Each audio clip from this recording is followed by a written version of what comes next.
IPL season ఫైనల్కు చేరుకుంది. Finals ముగిట Kolkata, Hyderabad ఉన్నాయి. ఈ జట్లలో ఏ టీం గెలుస్తుందంటే ముందు బలాబలాలు చూద్దాం. ఎందుకంటే రెండు టీంలు దుర్భేద్యంగా ఉన్నాయి. ముందు కెప్టెన్ చూసుకుంటే శ్రేయస్ అయ్యర్ కంటే Pat Cummins the best captain. Fielding నుంచి బౌలింగ్ వనరులను వాడుకోవడంలో ఎంతో అనుభవం ఉంది. పైగా ఛాంపియన్ కెప్టెన్. ఈ విషయంలో మాత్రం ప్యాట్ కమిన్స్ తన టీంను ఫైనల్లో గెలిపించుకునేందుకు ఖచ్చితంగా 1000 రెట్లు ప్రయత్నిస్తాడు. అదే కోల్కతా నైట్ రైడర్స్కి కెప్టెన్ కంటే కోచ్ గంభీర్ చాలా పవర్ఫుల్. మ్యాచ్ విషయంలో చాలా స్ట్రిక్ట్గా ఉంటాడు. అలసత్వం అస్సలు సహించడు. ఏ బౌలర్ ఏ బ్యాట్స్మెన్కు ఎలాంటి బంతులు వేయాలి, ఫీల్డింగ్ ఎలా ఏర్పాటు చేసుకోవాలో ముందే చెబుతాడు. పక్కాగా ప్లానింగ్తో కెప్టెన్ని ఆటగాళ్లతో పంపిస్తాడు. ఈ సీజన్లో నైట్ రైడర్స్ సక్సెస్కి కారణం కోచ్ గంభీర్. పైగా టీం మొత్తం మీద షారుఖ్ ఖాన్ పూర్తి ఆధిపత్యాన్ని ఇచ్చేశాడు. ఎంతలా అంటే గెలుపు గురించి ఓటమి గురించి షారుఖ్ ఎవరితోనూ మాట్లాడు. కేవలం హోటల్ మీటింగ్లో పైపైన మాట్లాడుకుంటారంతే. ఎందుకంటే గెలుపు బాధ్యతలను కోచ్ మీద వదిలేస్తాడు షారుఖ్. అందుకే ఆ టీం అంత జోష్గా ఉంటుంది. ఈ రెండు తేడాల కంటే కూడా రెండు టీమ్స్ సమఉజ్జిగానే ఉన్నాయి. ఇంకా చెప్పాలంటే అనుభవంతో పాటు కింది స్థాయి వరకు బ్యాటింగ్ చేయగల సత్తా మాత్రం నైట్ రైడర్స్ది. ఎందుకంటే అందరూ సీనియర్లే. అదే సన్ రైజర్స్కి వచ్చేసరికి యంగ్ బ్లడ్ ఉంది. అందుకే ప్రతి అనుభవం ఉన్న ప్లేయర్ తర్వాత ఓ యంగ్స్టర్ వస్తుంటాడు.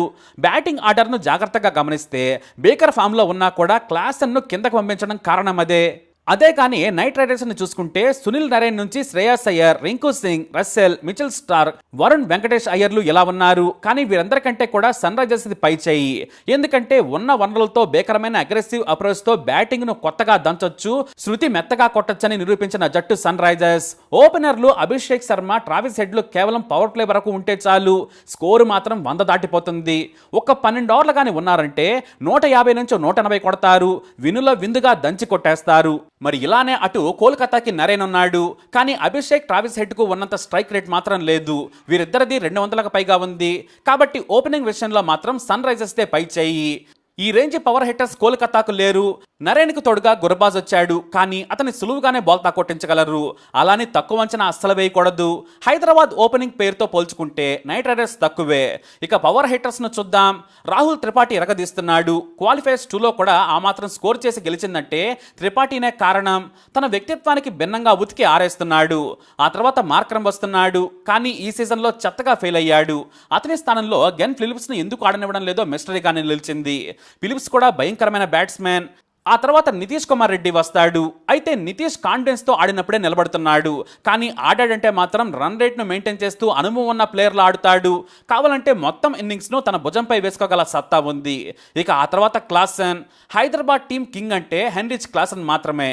టీం పరిస్థితులకు అనుగుణంగా ఇన్నింగ్స్ నిర్మించడంలో దిట్ట. ఏమాత్రం పిచ్చి బ్యాటింగ్కు అనుకూలించినా సరే ఉతికి ఆరేస్తాడు.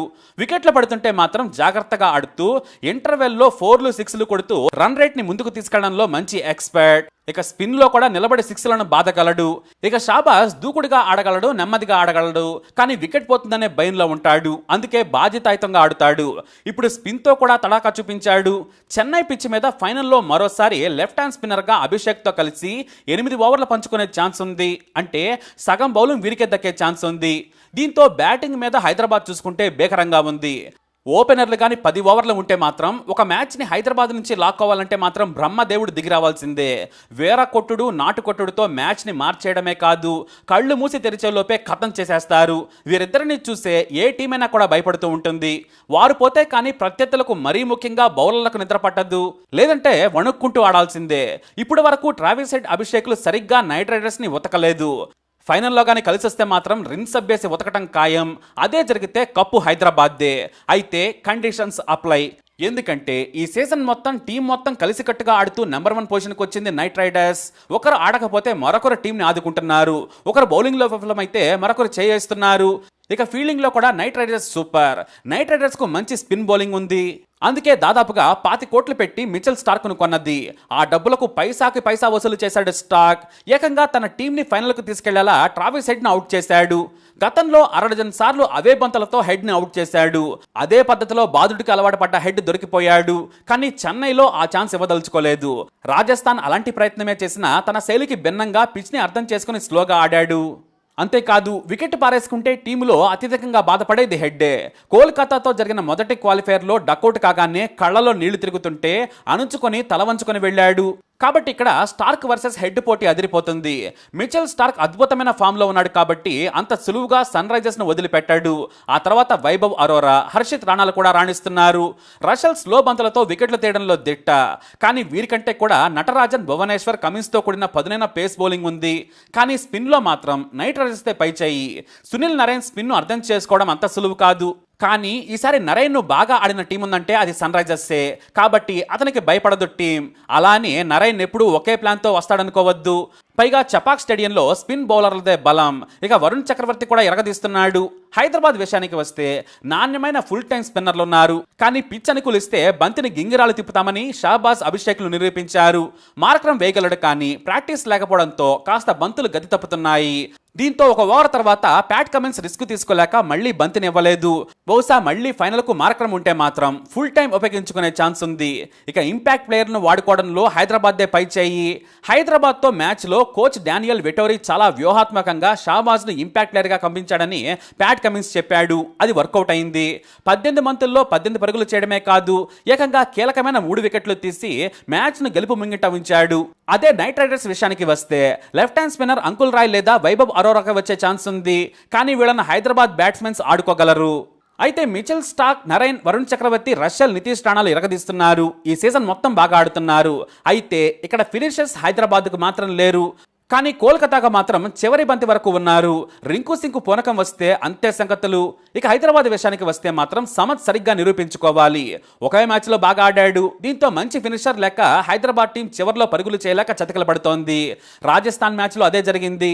క్లాసన్ అవుట్ అయ్యాక దంచే ప్లేయరే లేడు. కానీ కోల్కతా బ్యాటింగ్ లైనప్ మాత్రం శత్రు దుర్భేద్యంగా కనిపిస్తోంది. నరేన్ ఇప్పటికే 400 పరుగులు పైగా చేశాడు.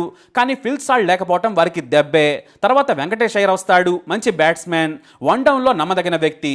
శ్రేయస్ అయ్యర్ బాధ్యతాయుతంగా ఆడుతాడు. ఆ తర్వాత నితీష్ రాణా వస్తాడు. అతన్ని అవుట్ చేసినా కూడా హైదరాబాద్ రెస్ట్ తీసుకునే ఛాన్సే లేదు. ఎందుకంటే రషల్ వస్తాడు. నిలబడ్డాడంటే బాదుడే బాదుడు. వీరిద్దరిలో ఒకరౌట్ అయినా కూడా బ్లాస్టర్ రింకు సింగ్ వస్తాడు. బేపచ్చమైన ప్లేయర్, ఆడాడంటే ఉతుకుడే. కానీ ఈ సీజన్లో పెద్దగా మెరుపులు లేవు. కానీ తనదైన టైం వస్తే మాత్రం తక్కువ బంతుల్లో ఎక్కువ పరుగులు కొట్టాల్సిన టైంలో స్కోర్ ఎంతున్నా బాధేయగల సత్తా ఉంది. ఆ తర్వాత రమణ్ దీప్ కూడా బ్యాటింగ్లో చేయగల సత్తా ఉంది.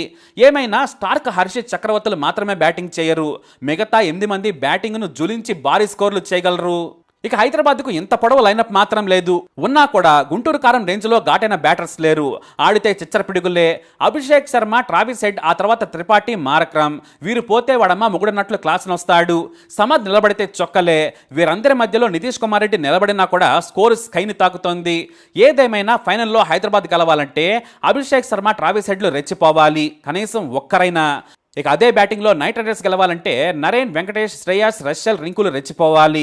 వాళ్ళకు ఆప్షన్స్ ఎక్కువ ఉన్నాయి. వారికి 7 సన్ రైజర్స్కి నమ్మకమైన 5 బ్యాట్స్మెన్స్ ఉన్నారు. 10 ఓవర్లను టాప్ 3 ఆడితే మిగతావి చూసుకునేందుకు హైదరాబాద్కు మంచి ఆటగాళ్ళు ఉన్నారు. బౌలింగ్లో ఇద్దరు సమానమే. స్పిన్లో నైట్ రైడర్స్ కాస్త పై చేయిగా ఉంది. బ్యాటింగ్లో మాత్రం సన్ రైజర్స్దే పై చేయి. వాళ్ళు 10 మంది ఉన్నా వారికి సరిపడా 4 భీకరమైన ప్లేయర్స్ హైదరాబాద్లో ఉన్నారు. ఇక పిచ్ విషయానికి వస్తే స్పిన్ కొనుగోలుస్తుంది. బౌన్స్ కూడా బాగానే ఉంది.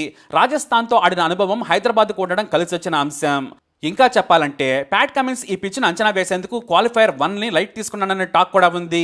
ఎందుకంటే రెండవసారి బ్యాటింగ్ చేసిన టీంకు బంతి ఎక్కువగా టర్న్ అవుతోంది. కానీ అదే సమయంలో మంచు కూడా పొంచి ఉంది. అయితే ఫీల్డింగ్లో నైట్ రైడర్స్ కంటే హైదరాబాద్ టీందే పై చేయి. కాబట్టి బలాలు చూసుకుంటే మాత్రం ఓవరాల్ టీమ్గా మాత్రం నైట్ రైడర్స్ ఈసారి కలిసికట్టుగా ఆడుతోంది. అదే హైదరాబాద్ టీం ఎవరో ఒకరి మెరుపులతో నిలదొక్కుంది. కానీ రాజస్థాన్ క్వాలిఫైయర్లో మాత్రం ఉమ్మడిగా ఆడి ఆల్రౌండ్ పర్ఫార్మెన్స్ చేసి ఫైనల్లోకి దూసుకెళ్లింది సన్ రైజర్స్. కాబట్టి రెండు టీంలకు మధ్య పెద్ద తేడా అభిషేక్ శర్మ, ట్రావిడ్ హెడ్. వీరిద్దరూ ఆడితే కోల్కతా ఆశలు వదులుకోవాల్సిందే. మరి హైదరాబాద్ ఓపెనర్లు ఏ మేర ఇంపాక్ట్ చూపించి అదరకొడతారో చూడాలి. కప్ మాత్రం హైదరాబాద్దే. ఎందుకంటే భీకరమైన బ్యాటింగ్ తోడు ప్యాట్ కమింగ్ లీడర్షిప్ కూడా బాగుంది. ఆయన స్కిల్స్ చూసుకుంటే గంభీర సేన కంటే పైన ఉన్నాయి. మరి మీ అనాలిసిస్ ప్రకారం ఎవరు గెలుస్తారు? కమెంట్ ద్వారా తెలియజేయండి. ఇప్పుడు అప్డేట్స్ కోసం మై ఛానల్ ఫాలో అవ్వండి. అలాగే తప్పకుండా సబ్స్క్రైబ్ చేసుకోండి.